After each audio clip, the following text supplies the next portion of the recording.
Kalau saudara lihat kenapa kok ceritanya ada penyamun yang ada orang yang dirampok di jalan antara Yerusalem dan Yeriko.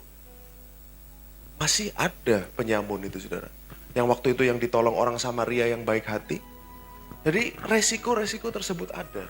Tapi Tuhan ya dia sertailah pasti. Dan Tuhan mengirim dekret itu lewat Raja Agustus itu supaya mereka pulang ke tempat asalnya.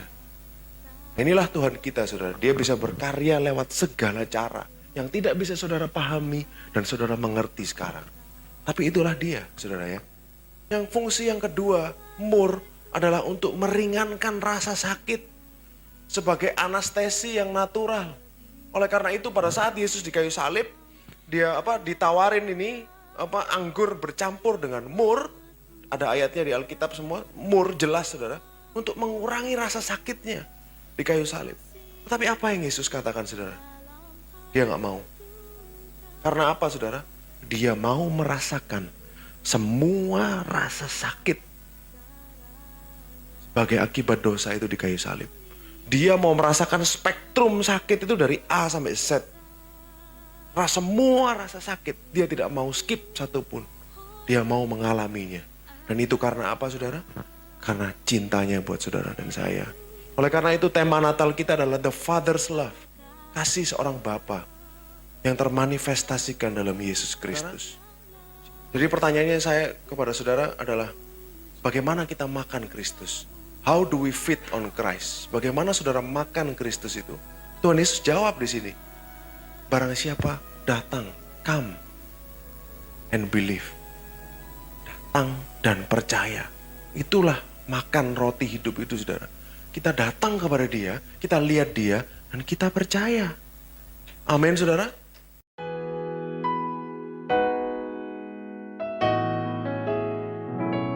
Shalom saudara. Merry Christmas, selamat Natal. Buat semua saudara-saudara keluarga New Covenant Church. Senang bisa bersama-sama dengan saudara hari ini untuk merayakan kelahiran Tuhan kita Yesus Kristus. Kita tahu saudara bahwa Natal bukanlah tentang pohon Natal, bukanlah tentang Sinterklasnya, bukan tentang hadiah-hadiah ataupun dekorasi-dekorasi, tetapi ikon Natal yang sesungguhnya adalah Tuhan Yesus Kristus.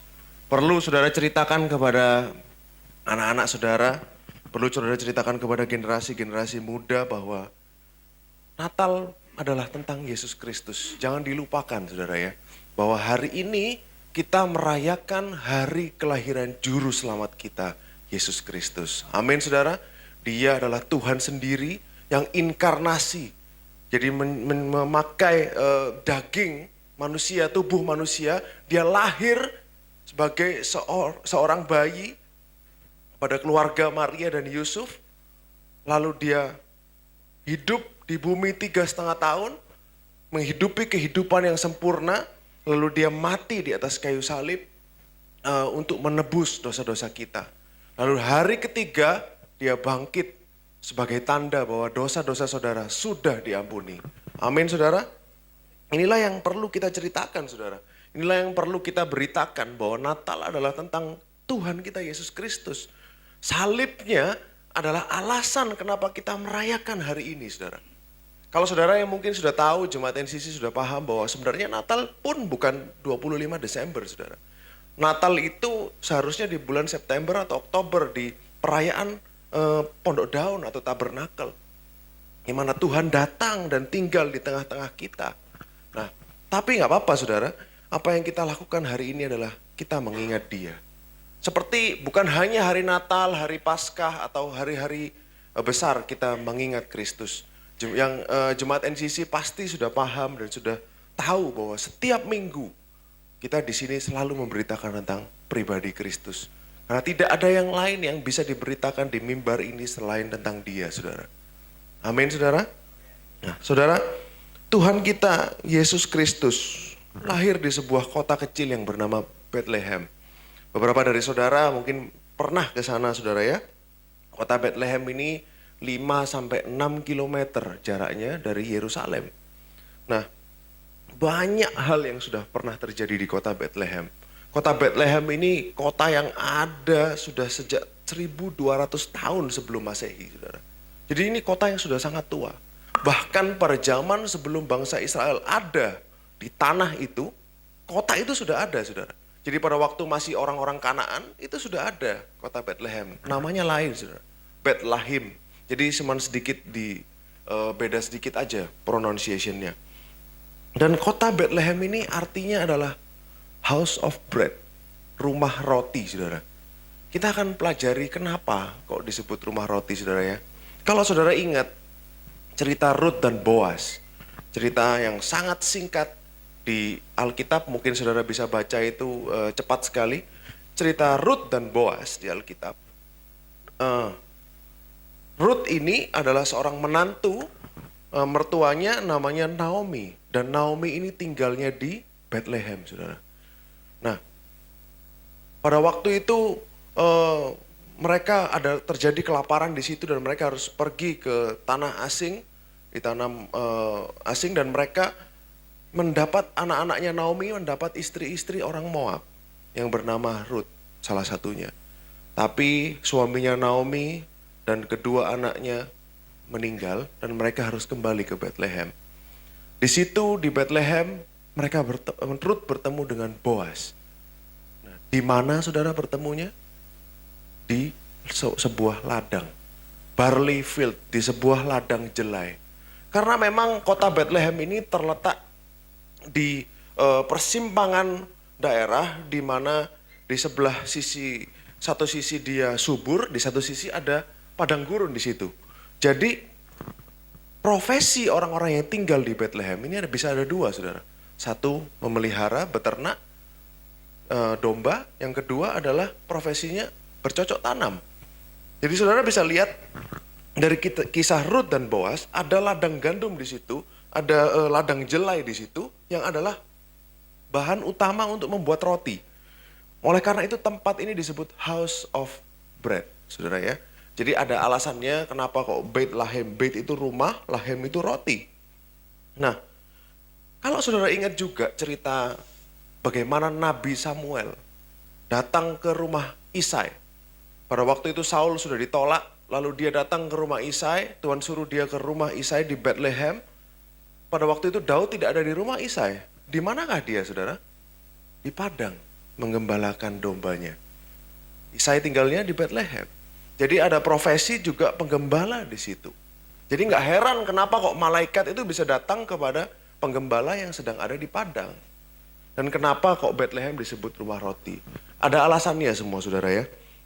Jadi kalau saudara ingat juga ceritanya, saudara, bahwa malaikat ini memberitakan kabar kepada kewawanan gembala yang sedang mengembalakan di padang pada malam hari. Kalau saudara ingat ceritanya, saudara bisa lihat ilustrasi Natal yang saudara lihat di mungkin di pusat-pusat perbelanjaan apa segala. Kalau ada gambar Yesus lahir di kandang, lalu ada banyak binatang, itu agak keliru, saudara. Itu agak salah, karena sebenarnya memang betul Yesus lahirnya di kandang. Dia dibaringkan di sebuah palungan yang adalah tempat makan dari binatang itu, saudara. Tapi nggak banyak binatangnya. Karena pada waktu itu bulan sekitar September atau Oktober adalah season di mana mereka harus keluar untuk menggembalakan domba-dombanya. Bukan domba-domba ditaruh dalam kandang. Dan pada waktu itu dikatakan bahwa mereka sampai ke Yerusalem dari Nazaret, saudara. Nah, ini kebetulan sekali memang saya ingin ceritakan soal ini. Boleh dibuka petanya, saudara ya. Jadi saya ceritakan singkat-singkat saja. Pada waktu itu tiba-tiba Maria dan Yusuf ini kan tinggalnya di Nazaret, saudara ya. Tiba-tiba Tuhan menggerakkan. Tadi Pastor Joseph Prince juga cerita hal yang sama. Tuhan menggerakkan Kaisar Romawi yang namanya Augustus untuk mengadakan sensus. Orang disuruh pulang ke tempat kelahirannya masing-masing pada waktu itu. Sebenarnya mereka tinggalnya di atas, saudara, di Nazaret. Kalau saudara bisa lihat titik yang paling atas, itu adalah Nazaret di Galilea Utara. Tapi Karena Tuhan menggerakkan hatinya Kaisar Romawi ini untuk mengadakan sensus. Kalau nggak salah sejarah mencatat itu gunanya juga untuk perpajakan penghasilan negara. Mereka terpaksa harus jalan ke Bethlehem. Padahal fase kelahirannya Maria ini seharusnya sudah mungkin 6 bulan ke atas. Karena pada waktu Maria mendapat berita dari malaikat Gabriel, dia tinggal di rumah Elizabeth 3 bulan. Di rumah sepupunya 3 bulan. Jadi lalu dia kembali lagi ke Nazaret dan segala macam, saudara. Pasti sudah minimal 5 bulan ke atas. Tidak dikatakan pada waktu itu dia berjalan 9 bulan. Enggak, saudara. Dan tidak dikatakan mereka itu naik keledai. Itu ilustrasi. Alkitab tidak ada menyebutkan mereka naik keledai, saudara. Apakah mungkin mereka naik keledai? Mungkin saja, saudara. Nah, yang uniknya, di waktu-waktu yang ibaratnya sudah akhir dari kelahirannya, Tuhan ini kan dia punya nubuat bahwa Mesias akan lahir di Bethlehem. Dia bisa gerakkan hati raja asing yang tidak percaya kepada dia untuk mengadakan sensus, untuk kirim 2 orang ini, Maria dan Yusuf, ke Bethlehem, saudara. Saudara lihat bagaimana tangan Tuhan ini berkarya dalam cerita ini. Dia ini adalah Tuhan yang setia kepada apa yang dia omongkan. Dan Tuhan kita tidak mungkin salah. Amin, saudara. Dan dia di waktu itu, saudara ya, mereka turun harusnya bisa lewat jalur yang warna hitam. Itu lebih dekat. Tapi mereka tidak lakukan itu pastinya. Karena apa? Di tengah-tengah mereka harus melewati yang namanya Samaria. Orang Yahudi yang paling anti sama Samaria. Orang-orang Samaria ini mereka musuh. Makanya pada waktu Yesus bertemu dengan perempuan Samaria di tepi sumur itu, ayatnya berkata di kitab Yohanes dikatakan, Yesus harus lewat situ. Padahal sebetulnya orang Yahudi nggak pernah lewat jalur hitam ini, saudara. Nah, oleh karena itu lewat mana dia, Pak? Yang mungkin most likely mereka akan lakukan adalah mereka akan lewat lembah Yordan, saudara. Mereka akan turun dari Nazaret, belok kiri ke lembah Yordan. Lembah Yordan ini adalah salah satu tempat paling rendah di dunia, saudara. Jadi dia turun ke lembah Yordan, dia lalu sampai di Yeriko, dia naik lagi ke Bethlehem. Saudara bayangkan orang yang sudah hamil segitu agak tua, saudara ya, semester 2 ke atas, suruh mendaki gunung ya lumayan, saudara. Karena itu dari Yeriko sampai ke Bethlehem itu jalannya naik terus, saudara. Karena Bethlehem dan Yerusalem adalah dataran tinggi. Saudara yang pernah ke sana pasti pernah ingat itu. Saudara bayangkan yang hitam saja itu 70 mil jauhnya. 70 mil itu 100 kilo mungkin ya, saudara ya. Sekitar 100 kilometer. Yang biru pasti lebih jauh lagi. Jadi sebelum dia lahir, Yesus itu sudah menderita. Bayinya juga pasti sudah under stress karena harus melewati jalan yang begitu yang begitu sulit. Dan bahkan di daerah lembah Yordan ini pada waktu itu masih banyak perampok, saudara. Kalau saudara lihat kenapa kok ceritanya ada penyamun ada orang yang dirampok di jalan antara Yerusalem dan Yeriko. Masih ada penyamun itu, saudara. Yang waktu itu yang ditolong orang Samaria yang baik hati. Jadi resiko-resiko tersebut ada. Tapi Tuhan ya dia sertailah pasti. Dan Tuhan mengirim dekret itu lewat Raja Agustus itu supaya mereka pulang ke tempat asalnya. Inilah Tuhan kita, saudara. Dia bisa berkarya lewat segala cara yang tidak bisa saudara pahami dan saudara mengerti sekarang. Tapi itulah dia, saudara ya. Nah, setelah itu sampailah mereka di Yerusalem, sampailah mereka di sebuah penginapan, tapi tidak ada tempat bagi mereka di Kataluma. Kataluma adalah guest room, ruang untuk tamu. Akhirnya mereka harus ke sebuah kandang, dan kandang itu di sebuah gua. Jadi most likely zaman dulu di daerah Bethlehem itu nggak banyak rumah kayu, bukan seperti di sini, saudara ya. Mereka semua rumahnya di atas gua. Biasanya gua di bawah adalah untuk hewan-hewan ternaknya mereka. Dan akhirnya Yesus harus tinggal di situ karena dianggap mungkin kosong karena ternaknya keluar ke padang dititipin gembala. Dia tinggal di situ, dibaringkan di palungan. Ilustrasi seringkali menggambarkan palungan sebagai palungan kayu. Tapi sebenarnya palungan yang asli adalah palungan yang dari batu. Palungan itu biasanya dipahat di dalam dinding gua. Tempat makannya hewan-hewan tersebut, saudara. Itulah yang dialami Tuhan kita. This is the nativity story, ceritanya bagaimana Yesus lahir.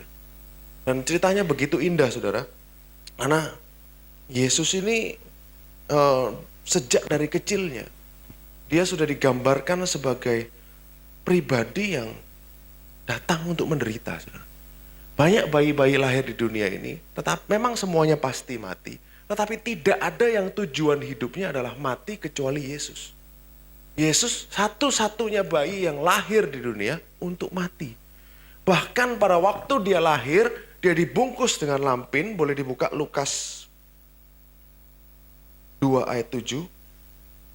Lukas 2 ayat 7 boleh dibuka. Dan ia melahirkan seorang anak laki-laki, anaknya yang sulung, lalu dibungkusnya dengan lampin dan dibaringkannya dalam palungan, karena tidak ada tempat bagi mereka di rumah penginapan. Jadi kata-kata dibungkus dengan lampin, saudara, lalu dibaringkan dalam palungan, ini sampai diulangi 2 kali. Jadi deskripsi oleh Lukas diulangi 2 kali. Lukas 2 ayat 11-12. Hari ini telah lahir bagimu Juru Selamat, yaitu Kristus Tuhan, di kota Daud.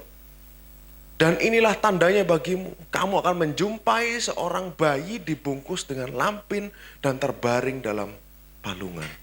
Jadi malaikat katakan kepada para gembala, inilah tandanya. Inilah tandanya. Dibungkus dengan lampin dan terbaring di dalam palungan. This is the sign. Kalau ini sesuatu yang wajar, kalau ini sesuatu yang biasa, pasti dia tidak akan bilang seperti ini, saudara. Kalau enggak gimana nyarinya?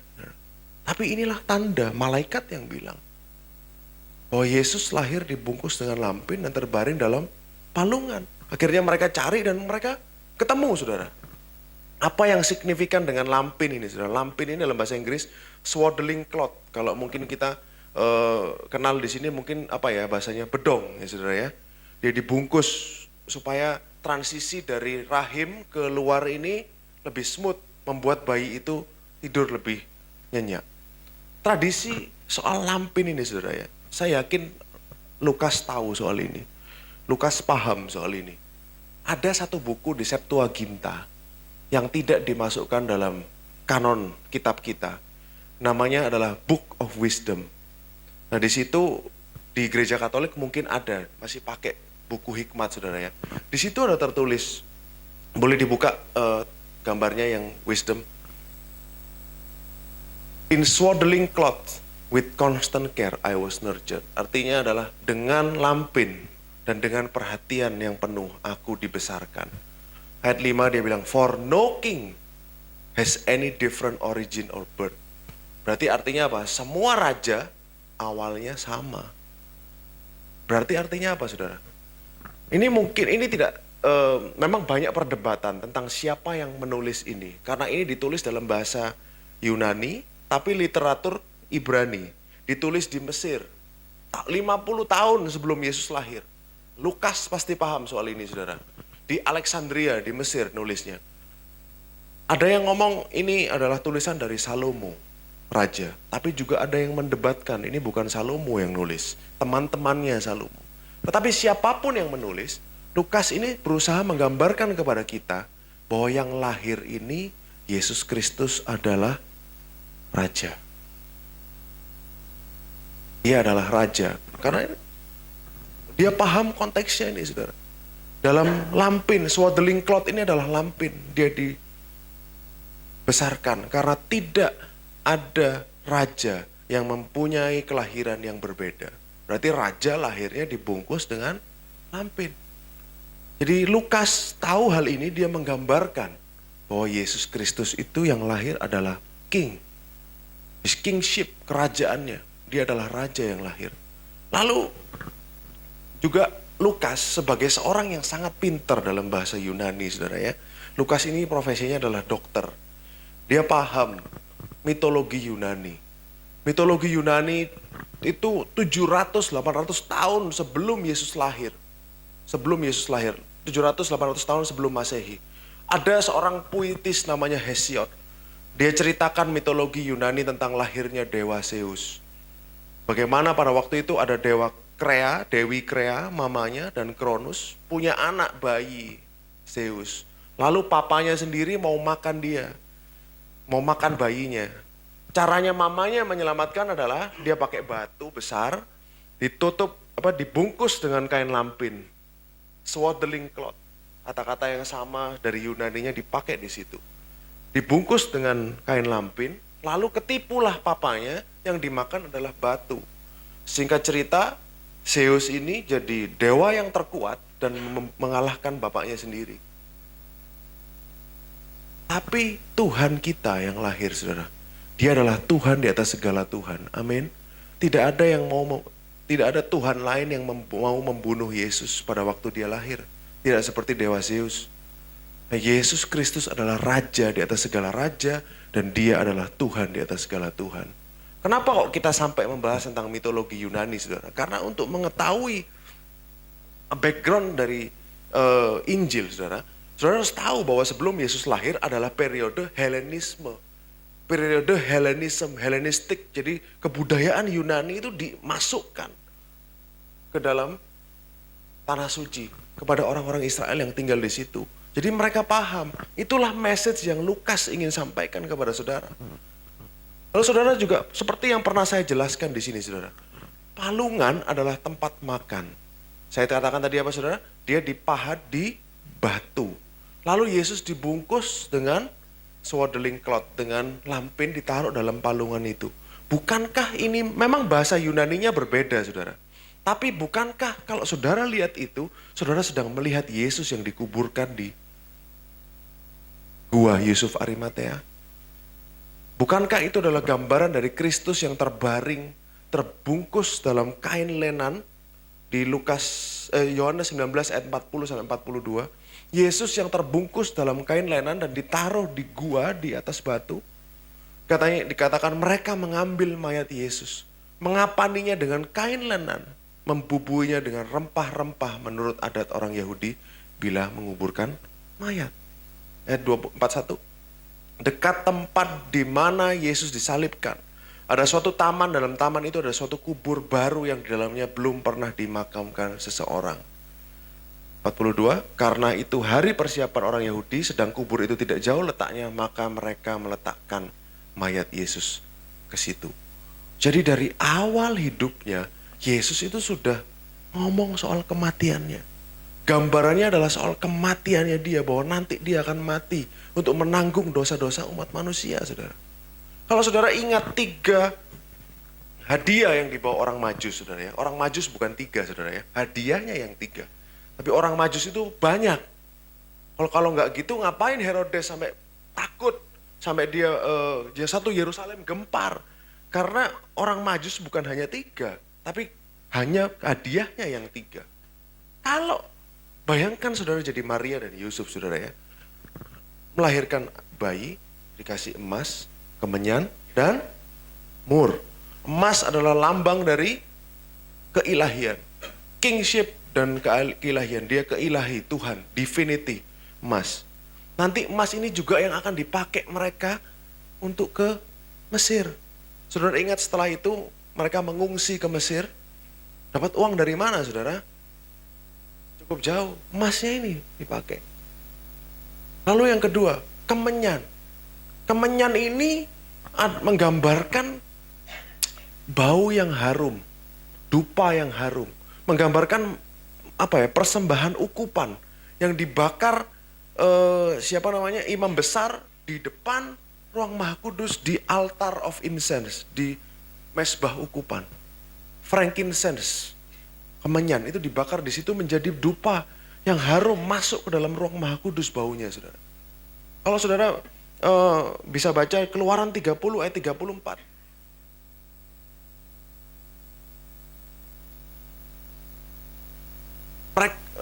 Berfirmanlah Tuhan kepada Musa, ambillah wangi-wangian, yakni getah damar, kulit lokan, dan getah rasa mala. Wangi-wangian itu serta kemenyan yang tulen. Pure frankincense dalam bahasa Inggrisnya, saudara. Masing-masing sama banyaknya. 35. Semuanya haruslah kau buat menjadi ukupan. Suatu campuran rempah-rempah. Seperti buatan seorang tukang campur rempah-rempah digarami, murni dan kudus. 36. Sebagian dari ukupan itu haruslah kau giling sampai halus. Sedikit daripadanya kau letakkanlah di hadapan tabut hukum di dalam kemah pertemuan, di mana aku akan bertemu dengan engkau. Haruslah itu maha kudus bagimu. Jadi rempah-rempah ini, kemenyan ini berbicara tentang dupa yang harum buat Tuhan. Satu, emas tadi dia sebagai Tuhan dan Raja. Yang kedua, kemenyan ini dia sebagai apa, saudara? Imam besar. Yang bakar ini siapa, saudara? Kemenyan ini imam besar. Di depan tirai yang membatasi ruang kudus dan ruang maha kudus, di depan tabut perjanjian, ini tugasnya imam besar. Yesus adalah dupa yang harum di hadapan Tuhan. Jadi hidupnya saja sudah, dari pemberiannya sudah ada misi. Dan yang terakhir, saudara, mur. Mur ini adalah apa yang paling mungkin mengagetkan, saudara ya, buat Maria kali. Kenapa kok ada bayi dikasih mur, saudara ya? Karena mur ini adalah untuk mengawetkan mayat, saudara. Rempah-rempah yang dipakai untuk mengawetkan jasad seseorang. Seperti yang dilakukan kepada Yesus tadi, embalming. Sudah dipakai di budaya Syria dan Mesir dan Israel dari ribuan tahun yang lalu. Yang fungsi yang kedua, mur, adalah untuk meringankan rasa sakit sebagai anestesi yang natural. Oleh karena itu pada saat Yesus di kayu salib, dia ditawarin ini anggur bercampur dengan mur. Ada ayatnya di Alkitab semua, mur jelas, saudara, untuk mengurangi rasa sakitnya di kayu salib. Tetapi apa yang Yesus katakan, saudara? Dia nggak mau. Karena apa, saudara? Dia mau merasakan semua rasa sakit sebagai akibat dosa itu di kayu salib. Dia mau merasakan spektrum sakit itu dari A sampai Z. Semua rasa sakit, dia tidak mau skip satupun. Dia mau mengalaminya. Dan itu karena apa, saudara? Karena cintanya buat saudara dan saya. Oleh karena itu tema Natal kita adalah The Father's Love. Kasih seorang Bapa yang termanifestasikan dalam Yesus Kristus. Begitu dia mengasihi kita, saudara, sampai dia rela ditawarin obat bius tuh nggak mau pakai sama sekali, saudara. Karena dia mau merasakan penghukuman kita. Dia mau mengalami penghukuman saudara dan saya. Supaya hari ini saudara dan saya, kita semua tidak lagi di bawah penghukuman. Amin, saudara. Inilah karya Kristus di kayu salib yang mesti kita ceritakan, yang mesti kita beritakan terus. Karena tadi kan Tuhan katakan melalui Paulus di 1 Korintus, dia katakan, do this in remembrance of me. Lakukan ini untuk mengingat aku. Lakukan ini sebagai peringatan akan aku. Jadi bagaimana cara kita mengingat dia? Kita mengingat korbannya di atas kayu salib. Kita lihat kita ingat melalui tubuh dan darahnya yang sudah diserahkan buat kita. Kembali ke Maria dan Yusuf. Terima 3 hadiah. Didatengin oleh orang Majus ini, raja-raja, saudara. Orang Majus ini bukan orang sembarangan. Dia bisa baca bintang. Dia bisa baca pergerakan astrologi, astronomi. Dia bisa, saudara. Makanya dia sampai ke situ. Kok hebat zaman dulu, Tuhan bisa buat bintang ini diikuti oleh mereka. Dia bilang dari timur, saudara. Dari timur ini bisa dari Mesopotamia, bisa dari Babylon, bisa dari Far East sampai ke China atau kemanapun, saudara. Jauh, saudara. Mereka datang jauh-jauh ke Yerusalem, ini bintang seperti GPS, saudara. Sebelum ada GPS di dunia, Tuhan sudah punya GPS, saudara. Ada yang percaya bahwa itu adalah malaikat yang bersinar di atas sana, yang memimpin orang-orang Majus ini untuk sampai kepada Yesus.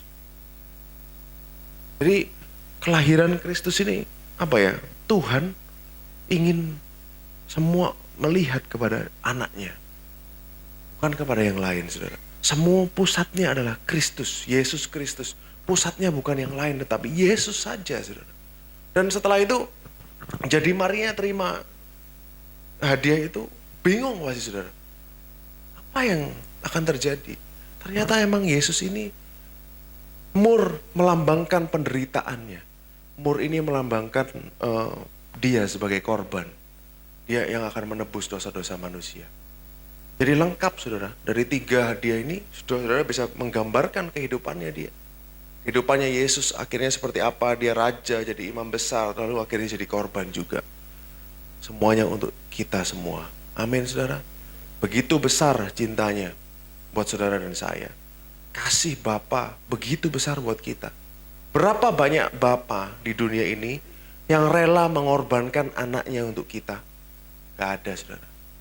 Hanya Bapa kita di surga. Satu-satunya Bapa yang merelakan anaknya untuk mati untuk orang-orang yang masih berdosa. Pada saat kita masih berdosa, Kristus sudah mati buat kita. Bukan setelah Anda baik baru Kristus mati buat saudara. No. Dia mengasihi kita. Dia mengasihi. Berapa banyak raja yang mau turun dari tahtanya untuk datang kepada kita. Berapa banyak Bapa yang mengorbankan anaknya untuk saudara dan saya. Hanya satu, yaitu Bapa kita di surga. Amin. Saudara, saya ingin ajak saudara untuk lihat satu gambaran lagi tentang Kristus. Bagaimana di Palungan tadi saudara, Palungan adalah tempat makan binatang. Lalu bagaimana dia lahir di Bethlehem. Bethlehem, rumah roti, house of bread. Artinya apa saudara? What is the message? Apa yang menjadi pesan buat kita semua pada sore hari ini? Kristus datang adalah untuk menjadi makanan yang sejati buat saudara dan saya. He is the food for humanity. Dia adalah true food for humanity. Dia adalah makanan yang sejati. Jadi dulu saya agak aneh kalau dengar orang bilang makan Kristus. Tapi kalau lihat ini Alkitabiah saudara. Makan Kristus, feed on Christ. Makan dia. Dia adalah makanan sejati. Oleh karena itu Tuhan katakan apa? Akulah roti hidup. I am the bread of life. Nah, kita baca bersama aja ayatnya di Yohanes 6 ayat 25. Kita ikuti pembicaraan ini saudara. Interesting pembicaraannya. Pembicaraan ini konteksnya terjadi pada saat Yesus telah memberi makan 5.000 orang.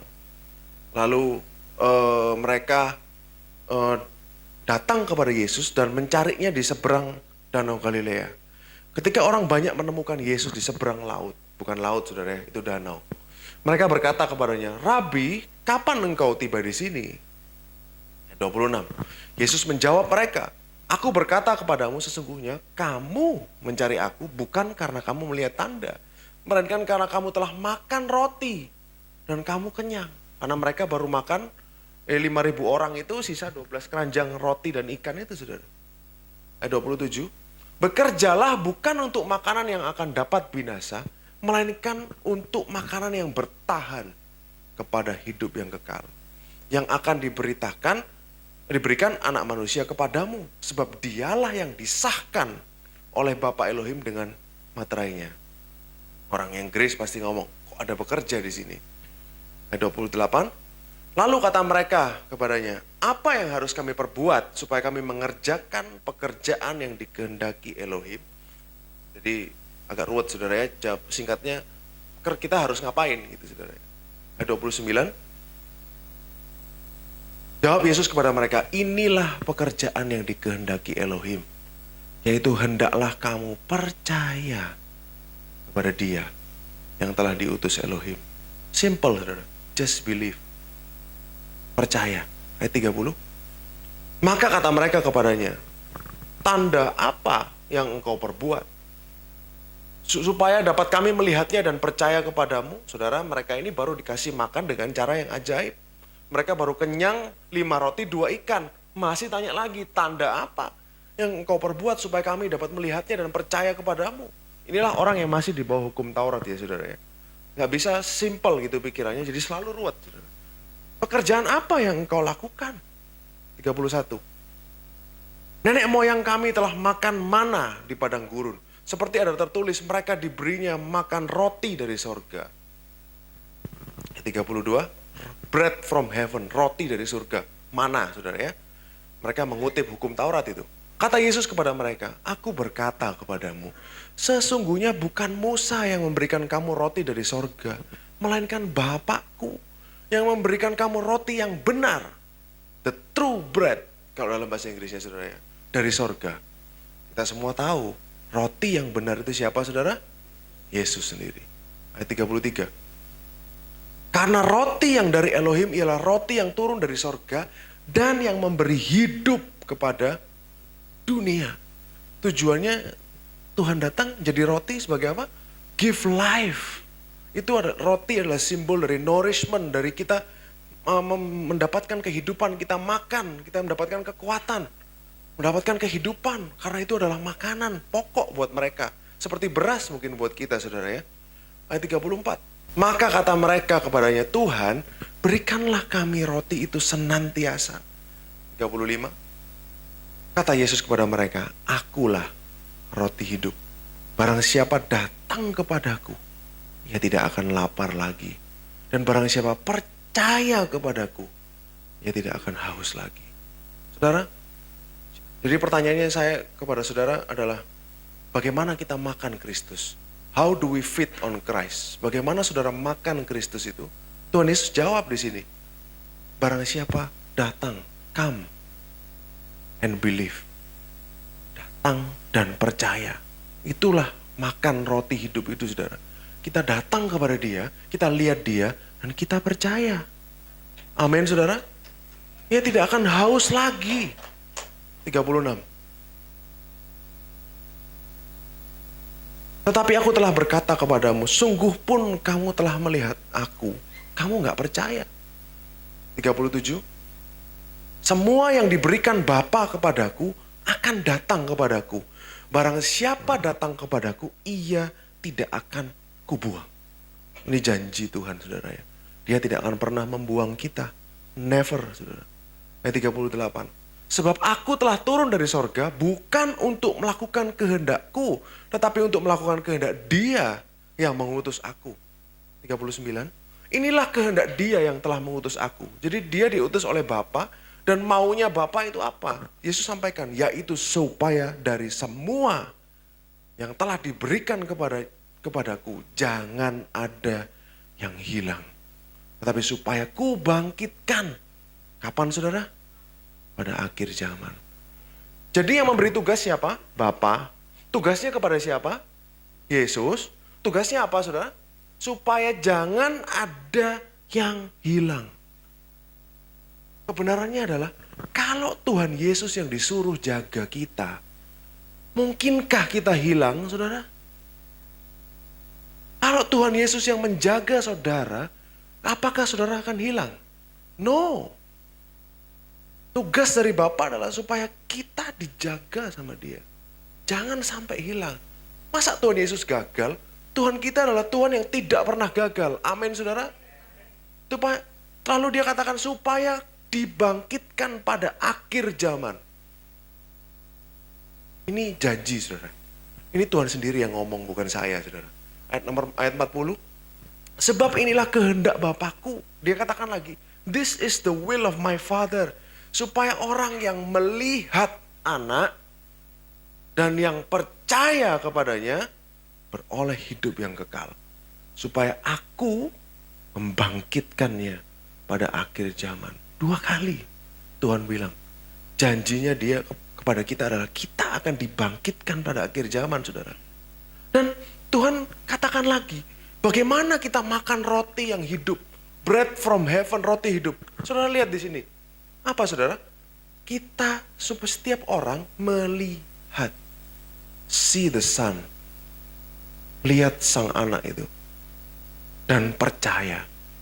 How can you believe? Bagaimana saudara bisa percaya kalau saudara tidak pernah melihat Dia? Bagaimana saudara bisa percaya kalau tidak pernah di gereja diberitakan soal Kristus? Gak pernah diberitakan tentang sang anak ini? Orang gak akan bisa percaya saudara. Inilah rumusnya. Oleh karena itu kita selalu memberitakan tentang Kristus. Supaya apa? Orang yang lihat dia percaya itu otomatis, saudara. Tidak mungkin saudara kalau lihat Kristus, saudara nggak percaya. Iman itu timbul pada saat saudara mendengar firman. Firman tentang siapa? Kristus. Firman Kristus, the word of Christ. Jadi kalau tidak diberitakan Kristus, bagaimana bisa jemaat, bagaimana kita bisa percaya? Inilah kehendaknya. Supaya kita melihat Kristus, see the Son, and believe. Satu saudara. Tuhan gak ruwet, Tuhan gak complicated. Manusia yang suka bikin semuanya rumit. Tuhan hanya ingin kita lihat dia, and believe. That's it. Bukan kamu harus mengerti ini, kamu harus mengerti, kamu harus lakukan ini, kamu harus lakukan itu. No. Kita bersyukur Tuhan kita bukan seperti itu. Mungkin guru di sekolah seperti itu, saudara. Tapi Tuhan tidak. Simple. Kehendaknya adalah see the Son. Lihat sang anak. And believe. That's it, saudara. Inilah dalam Christmas ini, saya ingin saudara semakin paham. Kita makan roti yang dari surga. Caranya dengan lihat dia dan percaya. Caranya ini kok, saudara. Dan saudara dan saya hari ini kita makan Kristus. Saudara dengar firman yang benar-benar menceritakan tentang anaknya. Karena itulah kehendak Bapa. Dia ingin saudara tahu betapa dia mencintai saudara. Seberapa besar kasihnya buat saudara. Pada saat saudara lihat Yesus dan segala keindahannya, saudara akan temukan tempat saudara. Saudara akan tahu posisi saudara. Saudara akan paham betapa berharganya saudara di matanya. Sampai dia kirim anaknya sendiri untuk menyelamatkan kita. Dia lahir sebagai bayi loh saudara. Bukan menjelma jadi manusia yang sudah langsung besar. Mungkin seperti Hercules atau siapapun dewa-dewa di zaman dulu saudara. Tapi dia lahir sebagai bayi yang lemah saudara. Itu namanya inkarnasi. Inkarnasi Tuhan menjadi manusia. Dia lahir sebagai bayi yang lemah. Menjalani kehidupan di bumi 33,5 tahun, saudara. 30 tahun. Dia harus menghidupi keluarganya. Karena somewhere antara umur 12 sampai umur 30, Yusuf gak ada. Meninggal. Jadi Yesus yang harus bekerja, dia mencukupi kebutuhan keluarganya. Dari umur 12 sampai 30. Di antara itu Yusuf meninggal, saudara. Karena sudah tidak diceritakan lagi tentang Yusuf pada saat Yesus berumur 30. Terakhir kita lihat Yusuf pada saat dia berumur 12. Yesus mengalami semua yang kita alami, saudara. Di dunia ini. Kenapa dia diharuskan 30 tahun ada di dunia ini? Supaya dia mengalami bagaimana rasanya jadi manusia. Hidup di bawah matahari. Hidup di dunia yang kacau seperti ini, saudara. Yesus sudah mengalami. Dia bukan hanya pemimpin yang bisa teriak-teriak dari atas, memerintahkan anak buahnya. No, Tuhan adalah pemimpin yang turun. Itulah yang disebut servant leadership, pemimpin yang servant leadership itu jadi seperti hamba. Dia turun memberikan contoh kepada kita. Itulah Tuhan yang saudara sembah. Tuhan yang kita sembah di dalam nama Yesus Kristus. Semakin saudara lihat dia, betapa indahnya dia, betapa indah pribadinya, saudara akan semakin dikuatkan. Padahal pada waktu dia di bumi, saudara-saudaranya pun tidak percaya kepada dia. Setelah Yesus mati, bangkit ke surga, baru Yakobus percaya dan menjadi pemimpin gereja. Sebelumnya tidak percaya, padahal itu saudara-saudara kandungnya. Mungkin mereka berpikir, ini dulu yang ngompol bareng saya, kok bisa sekarang dia jadi juru selamat. Bahkan saudaranya sendiri gak percaya sama dia. Saudara. Tapi Yesus, apakah dia membenci mereka? Enggak. Jesus doesn't hate the brothers. Dia tidak membenci saudara-saudaranya. Dia mengasihi mereka. Dia mencintai mereka. Sama seperti dia mencintai kita, saudara, hari ini. Saudara, kalau saudara tahu kota Bethlehem, banyak sejarah yang kelam di kota itu. Sejarah yang sedih. Kalau saudara peringat sermon saya di tengah tahun tentang kematian Rahel. Istri yang paling dicintai oleh Yakub, dia mati di dekat jalan menuju Efrata. Efrata itu adalah Bethlehem, saudara ya. Dia mati di situ, istri yang paling dikasihi oleh Yakub, Yakub berkabung di situ. Lalu dia mendirikan ada satu tower yang namanya Migdal Eder, Tower of the Flock. Itu menara kawanan domba. Kenapa diberikan nama itu, saudara? Why? Karena Rahel, namanya artinya adalah domba betina. Jadi itu ada hubungannya, saudara ya. Rahel mati di situ, dibuatkan kuburnya di situ. Ceritanya tragis, sebenarnya Rahel tidak perlu mati, mungkin, saudara ya. Tapi karena dia menyembunyikan patungnya bapaknya, lalu Yakub dikejar oleh bapaknya, bapak mertuanya, dia mau mengambil patung itu, disembunyikan sama Rahel, didudukin, saudara. Waktu itu dia lagi hamil Benyamin. Lalu Yakub bilang kepada di mana patung itu ditemukan, orang itu harus mati. Dia nggak tahu kalau ternyata istrinya sendiri. Akhirnya Rahel mati, saudara, sesuai dengan omongan Yakub. Rahel mati. Sebelum dia mati, dia lahirlah Benyamin. Dia bilang, inilah anak penderitaanku. Dia kasih nama itu Ben Oni. Inilah anak penderitaanku. Tapi Yakub perubahnya. Dia bilang, ini bukan anak penderitaan, ini adalah Benyamin, son of my right hand, anak tangan kananku. Ini ada dua nama ini adalah gambaran Kristus, saudara. Dia adalah anak penderitaan pada saat dia mati di kayu salib. Dia adalah anak tangan kanan karena hari ini dia duduk di sebelah kanan Allah Bapa. Amin, saudara.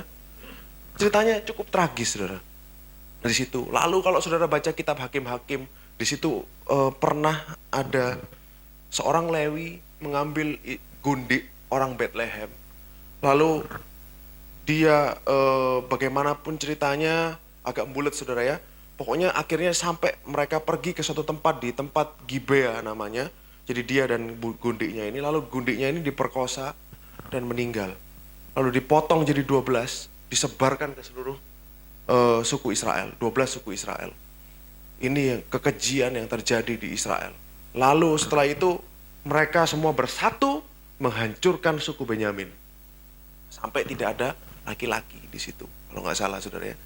Jadi pernah terjadi perang saudara dan terhubung dengan kota Bethlehem. Lalu saudara ingat cerita Naomi tadi yang sudah sempat saya ceritakan. Bagaimana bisa suami dan 2 anaknya meninggal sampai dia nggak punya apa-apa, sampai dia butuh penebus. Dan yang jadi penebus adalah Boaz, menjadi gambaran Kristus. Itu di Bethlehem, saudara.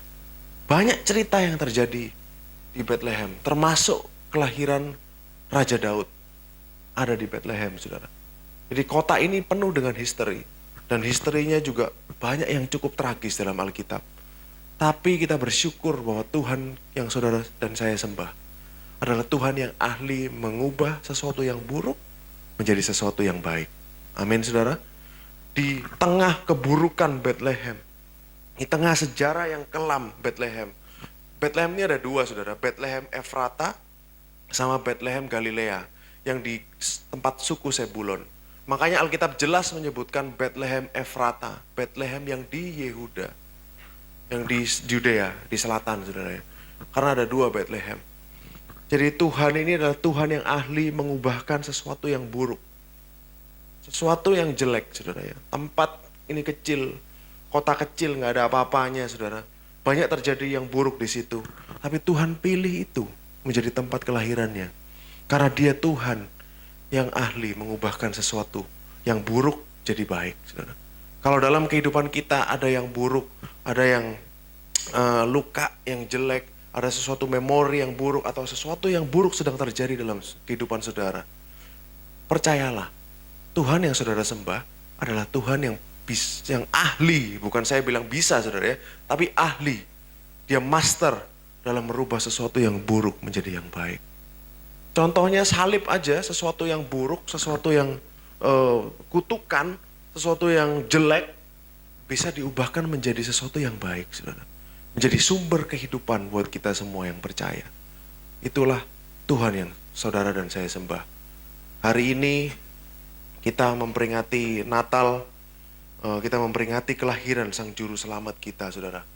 Kita mulai memperingati Tuhan membuktikan kasih-Nya. Bukti yang pertama, dia kirim anaknya. untuk lahir di antara kita. Lalu nanti yang anaknya yang akan mati pada saat kita merayakan Paskah. Jadi biarlah di hari Natal ini saudara ingat akan Kristus. Saudara lihat Kristus karena dialah sumber dari segala-galanya. Dia yang menciptakan saudara. Dia yang menenun saudara dalam kandungan ibumu. Dia yang menuliskan setiap hari-harimu. Dia yang berjalan bersama-sama dengan engkau dalam setiap hari-hari saudara. Ingat saudara yang tadi kita baca di Yohanes pasal 6. Bahwa kehendak Bapa adalah apa saudara? See the Son. Lihat anak dan percaya kepada dia. Kehendaknya hanya itu. Makanya di NCC kita selalu berbicara tentang Kristus. Kita selalu gambarkan Kristus dalam segala keindahannya. Karena itulah kehendak Bapa buat kita. Kita menikmati dia, saudara. Menikmati anugerahnya, menikmati kasihnya yang begitu besar buat kita. Amin. Mari kita berdoa. Terima kasih Tuhan atas firman-Mu. Terima kasih. Kau sungguh baik buat kami semua. Di hari Natal ini Tuhan, kami mau bahwa kami bukan hanya merayakan kemeriahan, tapi kami tahu tujuannya, kami tahu cerita di balik semuanya ini, bahwa Engkau telah lahir dalam dunia ini, menjadi sama seperti kita, diam di antara kita, dan Engkau akan menjadi domba Paskah buat kita semua. Engkau lahir di kandang bukan suatu kebetulan Tuhan, tapi karena memang Engkau adalah domba Paskah buat seluruh umat manusia. Oleh karena itu Yohanes katakan, lihatlah anak domba Elohim yang akan menghapus dosa dunia, yaitu Yesus Kristus. Terima kasih Tuhan, Engkau lanjut berbicara kepada setiap jemaat-Mu. Penuhi setiap hati-hati yang kosong dengan kasih-Mu Tuhan. Penuhi setiap hati dengan kehangatan cinta-Mu pada hari Natal ini dan sampai seterusnya. Terima kasih Yesus, terima kasih. Kami sudah berdoa di dalam nama Yesus. Kami berdoa dan mengucap syukur. Haleluya. Amin.